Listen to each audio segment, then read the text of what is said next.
Hello, Ron here, the Accidental Farmer. Today's video, we're going to go through the 5 things I wish I knew before I purchased a farm.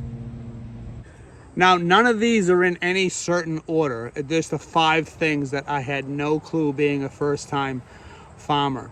In fact, I'd never owned anything like this before, and this was just, like I said, the accidental farmer. We wanted a bigger backyard. We ended up purchasing a farm. Well, number one, really not number one, but animals make a lot of noise. Number one, it's a lot of work. Most days start around 5:30, 6 o'clock in the morning and end around 8, 8:30 in the summer. It's 7 days a week. What does that mean? There's no days off. Yeah, you can flip-flop with your spouse or if you have a kid or something who can help out. But when you have the farm, I can't imagine doing this working a full-time job. It is non-stop. There is always 10 things to do. When you think you've caught up, there is actually probably 10 more things to do. It is non-stop. And also, if you want a day off, there is no day offs. Rain, snow. We've only owned this farm for 11 months right now, and we have not had one day off. My wife's able to go on vacation to visit the kid.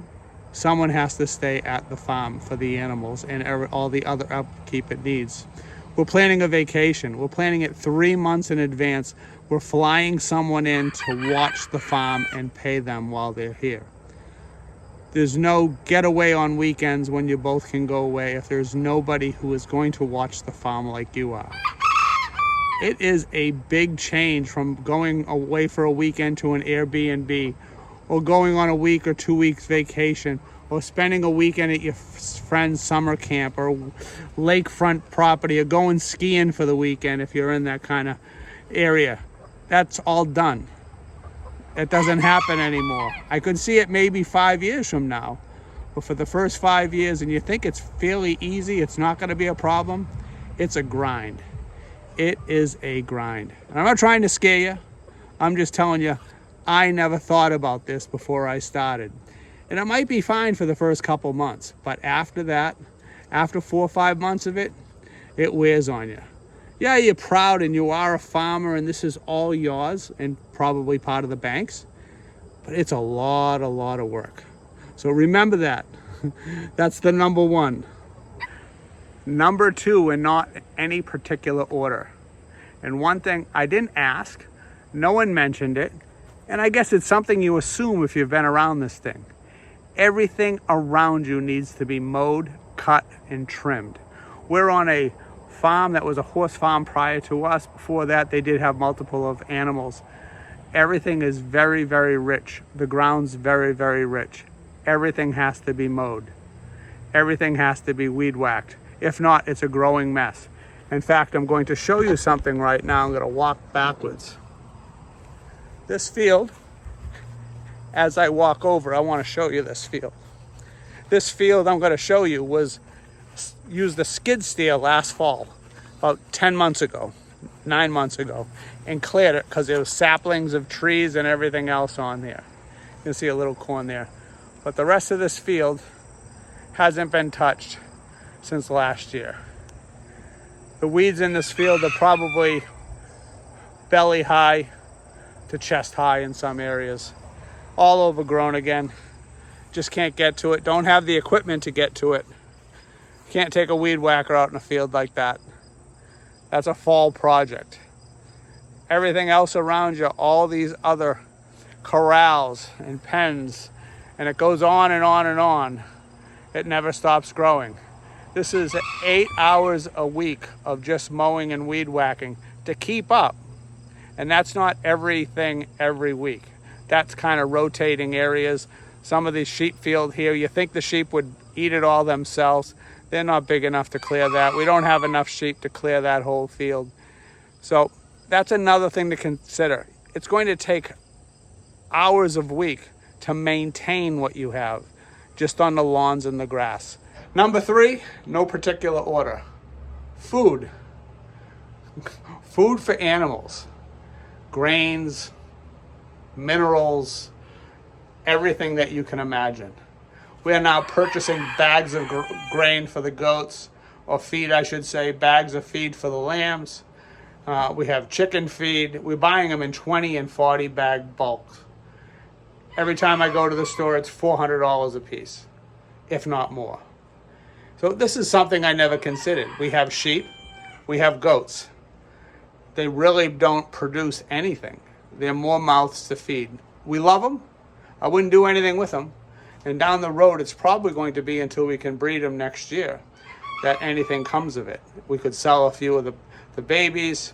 We can share the wool on the goats. On the sheep. The sheep won't be reproduced for 2 years. Goats will be a year. That's great, but that whole first year, you are feeding, spending. You can see it just keeps going on and on and on and on and on. And then we have the medical, the shots, the hoof trimming for the animals. A large expense. We actually we brought someone in to teach us how to trim the hoofs to save some money. It's just a lot of outlay of cash. And if you don't have a large bankroll to bank this, it can be very get on your nerves. Everything is an ouch. Everything breaks.